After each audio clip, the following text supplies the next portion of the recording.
Welcome to MegaNet Gaming. In today's review, this is take 2. Today's review is going to be on a JRPG by the name of Ys, Memory of Celceta. This review also applies to the PlayStation Vita version, but it is focusing on the PC version specifically. So as far as issues regarding story, graphical style, and soundtrack, you can also extrapolate what I have to say to the PlayStation Vita version. Ys, which is spelled Y-S, is an action RPG of a JRPG style. It was developed by Falcom, and in North America was published by Xseed Games for both the Vita and Windows. If you're in North America, you can purchase this on the Vita and PC. In Japan, they've re-released this for the PlayStation 4 on May 16th of 2019.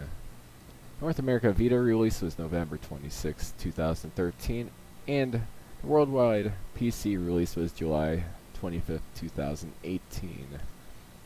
You can purchase this game on GOG or Steam for $24.99, and after I finish the review, I will tell you whether or not I believe that is worth the price. Anyways, to start, the graphical style of this game is very well done.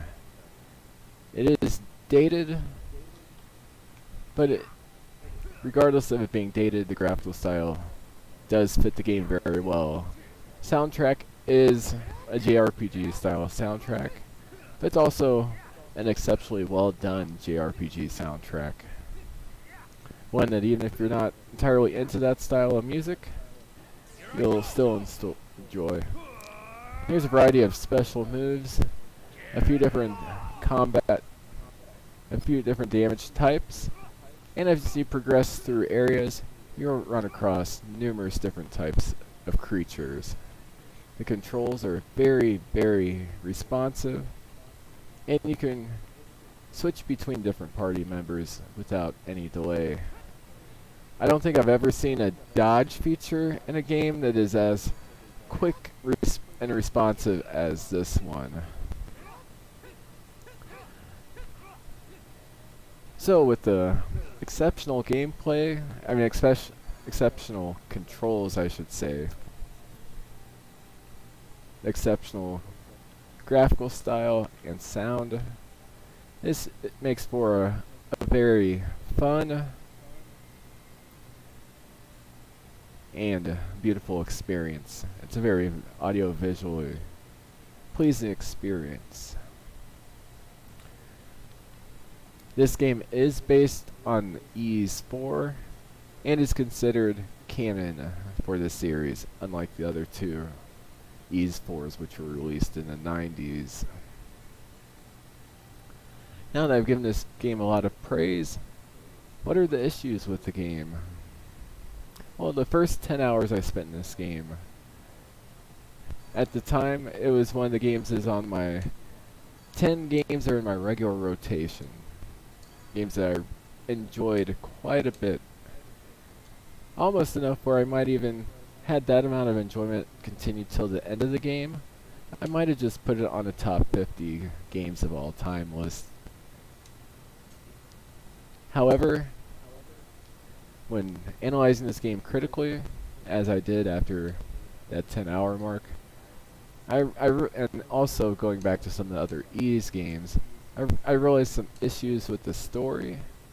Not that the story is necessarily incoherent or contradictory at any point. The problem is the story just comes across as a bit lazy. Not wanting to contradict the previous installments of Ys 4, they did take the approach of having Adol, the protagonist, as him having amnesia.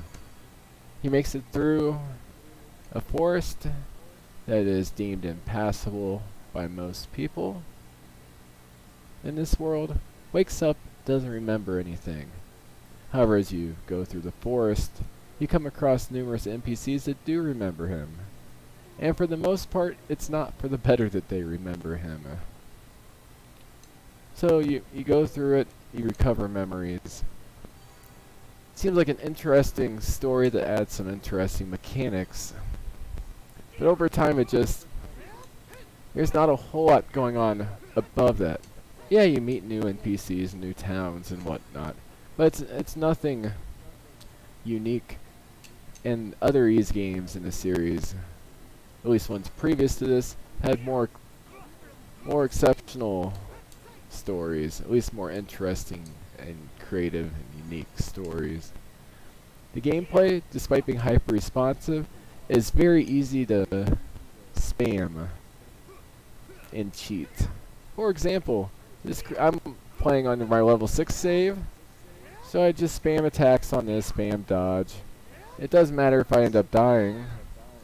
As long as one of the people in my party still survives, I'll just run off, make sure I get healed. When another person respawns, I'll attack, I'll spam dodge, go around him, do some more attacks. Like I said, this is something that I should have to run by, out of necessity, just to not die. Now this fight would take a long time if I continue doing it, but that's not the fact. This should be something that I should have zero chance against. As you see the damage it's doing to me, it should wipe me out quite quickly.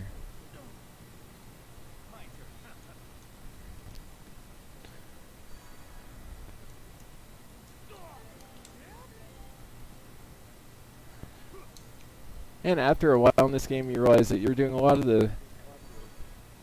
the same stuff. You'll end up spamming a lot of the bosses with the same dodge, roll, attack, dodge, roll, back off, heal, dodge, attack, dodge, special move. It's one of the main criticisms I have with a lot of games, including Witcher 3, which had a similar basis for what could have been one of the greatest games ever made. Yet you can use cheap tactics against bosses and in fights. And instead of the story in Witcher 3 was well done, but they didn't put the time into actually making sure the NPCs in that game responded appropriately to your actions. But that's a review for a different time. So the question is, does the good outweigh the bad in this game enough to put it in, give it a 4 or even a 5 rating? Oh, and you can fast travel in this game, which does help. I would say it is. It's definitely a good to great game. And if you go on Steam or GOG, people are going to be singing the praise of this game much more than I'm willing to. And that might be just a matter of personal preference more than anything.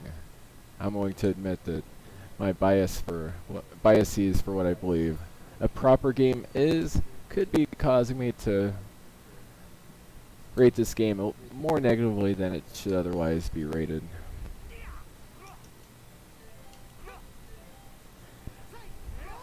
So for the final score, I'm going to put it in the 4 out of 5 category. And I'm going to put it in the lower end of that. I'm going to put in the lower end of that, right below Ziggurat, make it the lowest 4 out of 5 game on the list, and right above Need for Speed Most Wanted Black Edition. One more thing to add is, as far as a port from the PlayStation Vita, this is extremely well done. There are numerous graphical options you can set in the launcher. You can map the keys to either keyboard or a variety of different types of controllers from the launcher, and it's laid out in such a way where you have all the options there for the more advanced user, yet they're laid out in such a way where even a relatively non-technical person could easily find what they need. to in that list in order to customize their experience. It runs very smoothly, even on the highest settings on a PC that is a few generations old as far as graphics card. And even on a moderately older system, you might have to turn down a couple settings here and there, but with an i3 with 4 gigs of RAM, this should run just fine. If some more time was put into character development, plot development,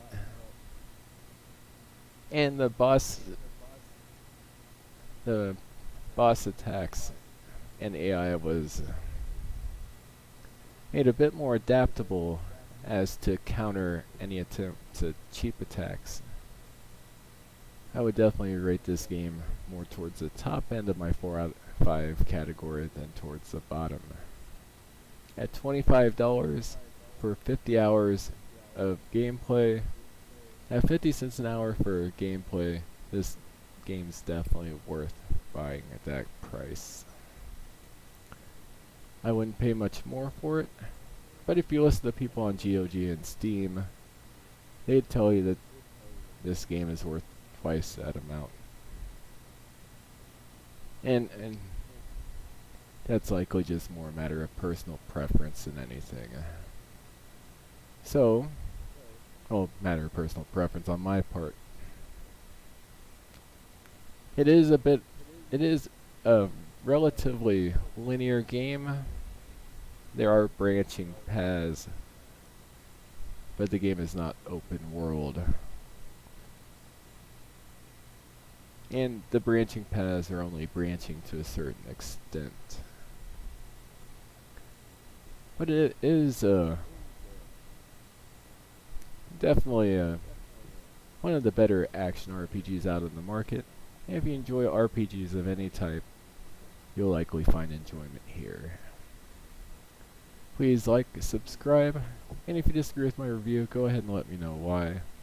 I'm willing to have open debates, and willing to even adjust the review if you can convince me where I'm misled. Have a great day and enjoy the review.